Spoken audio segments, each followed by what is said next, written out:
Hello, BookTube. I have a mail haul for you that we're going to try and get through without any mail haul canceling rants. I'll rant about the stuff that's comfortable to rant about, but not the stuff that's not comfortable to rant about. In other words, I will try my best not to rant about the ongoing, completely mortifyingly embarrassing soap opera that has become the United States of America. I'll try not to rant about that. But before we get to the packages, excuse me, there are only a handful of packages this time around. I think more are coming. But before that, it's catalog time. W.W. Norton, one of my favorite publishers. So I'll do a quick walkthrough here before we get to the packages and see if there's anything of note. I promise I won't drag you through every book. Okay, Neil deGrasse Tyson is co-writing a book about astrophysics and the military. That's a little heavier than he usually does. Collected Poems of Robert Bly. Thanks for the warning. Kafka's Last Trial. A book about the complicated and fascinating story of Kafka's literary remains and the torturous path that they are taking to being in the public domain, to being able to be seen and researched, instead of literally spending decades in boxes under someone's bed. That I don't think I've ever read a book on that story before, so that's great. Another Hello World, another book on algorithms. Scary stuff. Oh, fantastic. I've been looking forward to this. This is by Jill Lepore, and this is These Truths, a big history of the United States of America. This is, oh my, it's 1,000 pages long. I didn't know that. Wow. Yeah, I'm looking forward to that. This comes out in September, and I think it's going to get reviewed everywhere. Selected Poems of Adrienne Rich. Thanks for the warning. Olivia Lang's new novel. A book on security and survival in a hyper-connected world, and the title is Click Here to Kill Everybody. A big new history called Rampage on the Battle of Manila, World War II. Great. Andrew Dubus. There's something called The Novel of Ferrara by Giorgio Bassani. I love Ferrara. That's great. Oh, somebody tell Adrian at Strip Cover Lit his girlfriend's getting a book after Emily, which is it's like the Kafka thing. It's a study of what happened to her literary legacy once she was dead. The two women who fought over how her poem should be presented, fought over the publication rights, and for a little while there had their finger on the chicken switch. We might not have had the bulk of Emily Dickinson's work without them. That's fascinating. And again, I've read essays in journals about that whole story, but I don't think I've ever read a whole book about it. Let's see here. The Beatles, Duke Ellington, Silicon City, a book on black holes called Einstein's Monsters. Oh, Ross McPhee. Look at this. Can you see this in the glare? The end of megafauna. I love megafauna. They're not dinosaurs.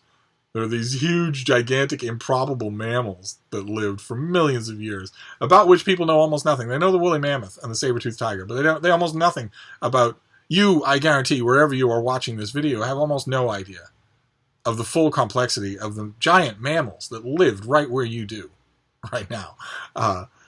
That's fantastic. Oh, I want that so bad. I want that so bad. And we've got some cooking books. Oh, there's a collection of poetry by Alice Oswald, A Sleepwalker on the Severn. She has fans on BookTube. Well, I'll try to get that then.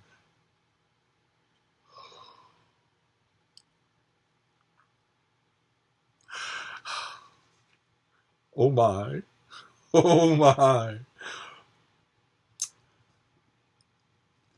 There's a translator named Robert Alter. Some of you may know his name. He did the 5 Books of Moses, the Pentateuch. He did an English language translation with commentary of the 5 Books of Moses. Norton brought it out as a slipcase hardcover and a beautiful textured paperback. And it's brilliant, absolutely brilliant. It's just engrossing. You could spend a whole weekend in that book. And this is the Hebrew Bible. 3 volumes in a box case. This is everything. This is the Old Testament. All Robert Alter, all with commentary. Oh my. This comes out in December. $150 hardcover. Oh. Oh my. Then War on Peace by Cutie Patootie Ronan Farrow, who just won the Pulitzer Prize. So this book will get a bigger print. And then we come to the paperbacks, and I always look at the paperbacks for selfish reasons to see if I am blurbed on any of them, because I do occasionally. Taubman's Gorbachev biography in paperback, that's great. I do occasionally get blurbed on Norton. And it's just as well, because I love their books. Here we go. Okay, see, The Thin Light of Freedom. It's about the Civil War in the Great Valley. And the Wall Street Journal had Alan Guelzo review it, and he did a great job reviewing it.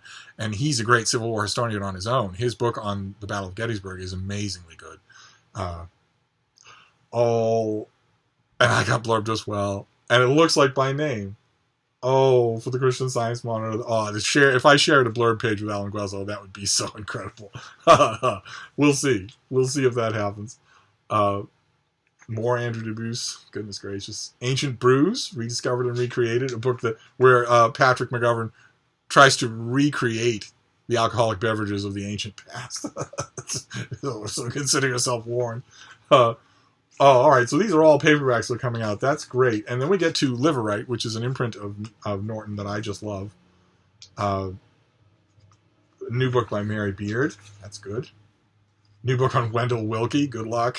Good luck selling that. I will certainly read it. New collection of poetry by Clive James. New translation of Bertolt Brecht. And then their paperbacks. They're doing a couple more Larry Murtry, including Moving On, which is a great novel. So you'll have a beautiful new trade paperback reprint of Moving On, which you should read. They're also doing Somebody's Darling, and they're also doing, God bless them, a reprint, the paperback edition of Alan Moore's Jerusalem. It's coming out. It's big, and it makes no sense at all. Zero zip. But let's get on to the books, because now we know the winter from Norton and Liverite is going to be great. So let's go on to the books now and see what we have here.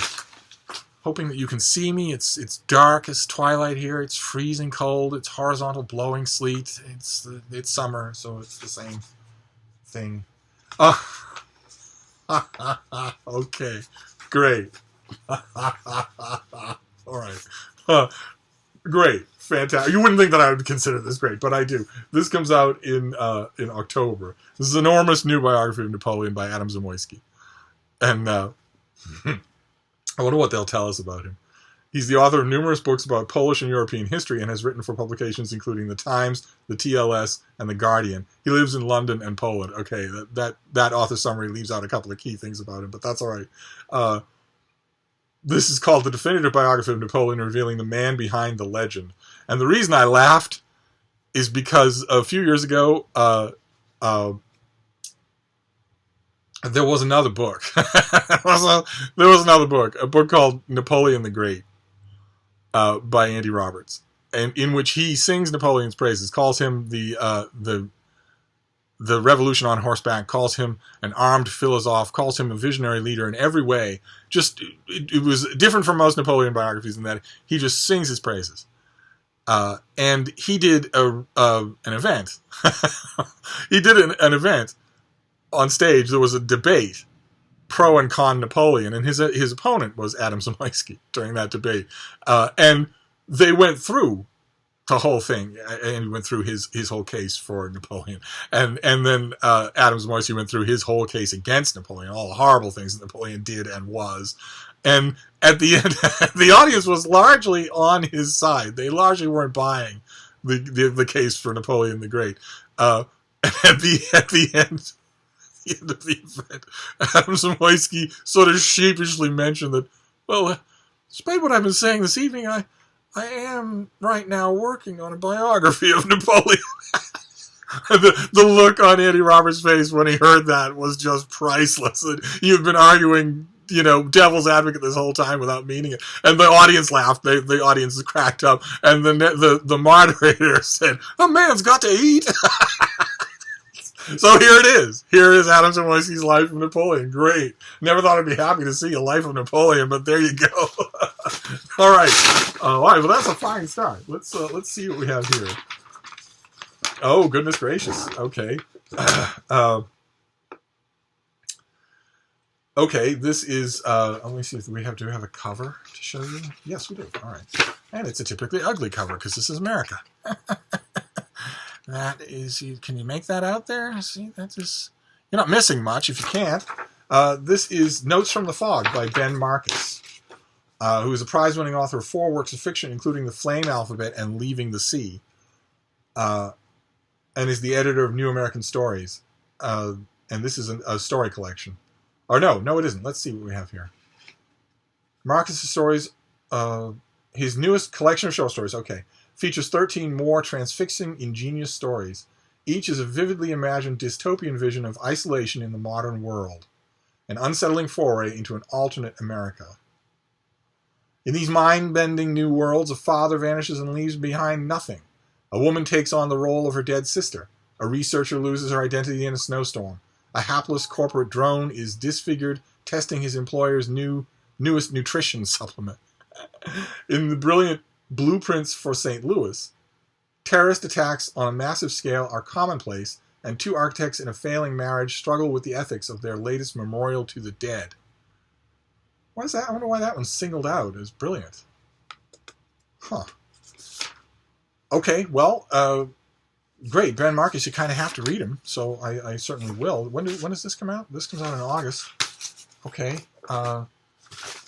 I've never been anywhere near as big a fan of his as other people. But let's see. Okay. All right. This also comes out in August.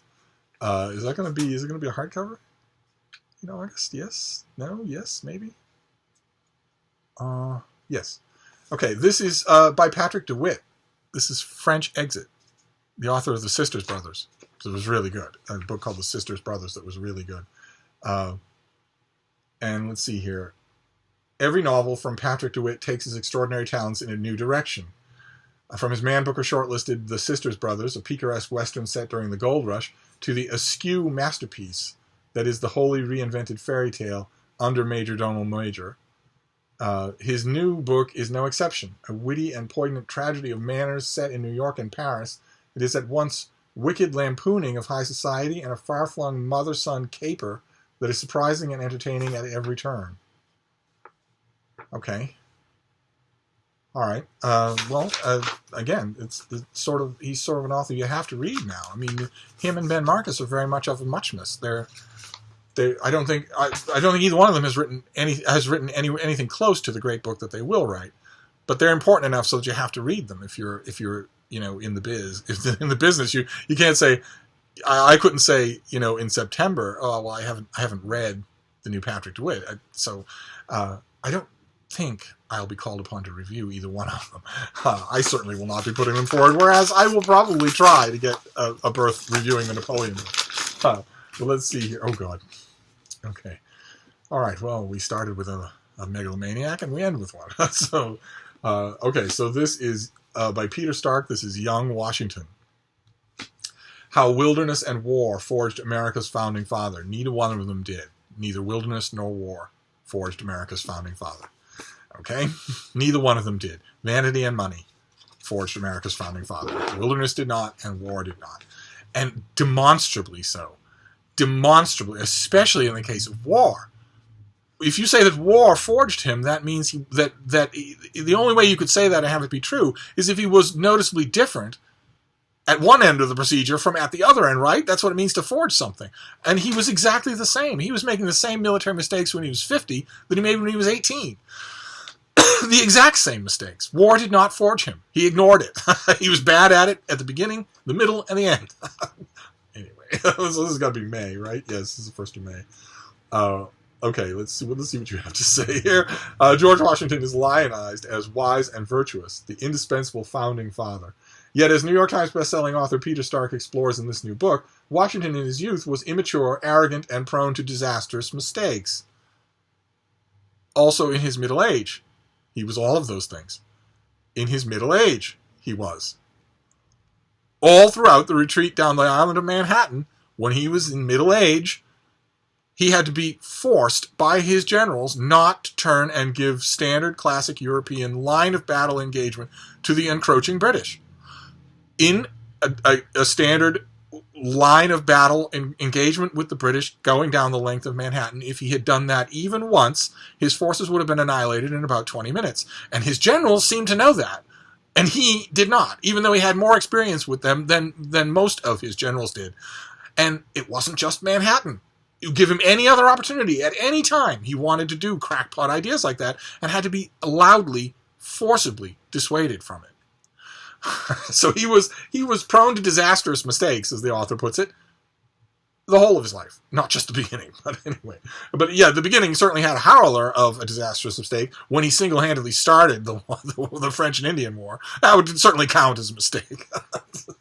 His impulsive actions as a flailing commander during serving the British Crown in Pennsylvania ignited the French and Indian War, which in turn helped spark the American Revolution. Stark tells a gripping adventure story about Washington's struggling early years, so at odds with his popular image, while showing how Washington's passage through the wilderness laid the groundwork for the great leader he would become. Okay, well, this is a pub sheet. This might not be the author. He might be a little more cynical about Washington. I try to give every author the benefit of the doubt when it comes to that. I read every Washington book, and I go into them giving the author the benefit of the doubt. Of course, the pub sheet is going to talk about a future hero and an iconic founding father and all that, but the book might not. The author might be a little more cynical on the side. Who is the author here? He's a historian and adventure writer. He's the author of the New York Times bestseller Astoria, as well as The Last Empty Places, Last Breath, and At the Mercy of the River. He is a correspondent for Outside Magazine, which I love, and has written for Smithsonian and The New Yorker, both of which I love, and is a National Magazine Award nominee. He lives in Montana with his wife and children.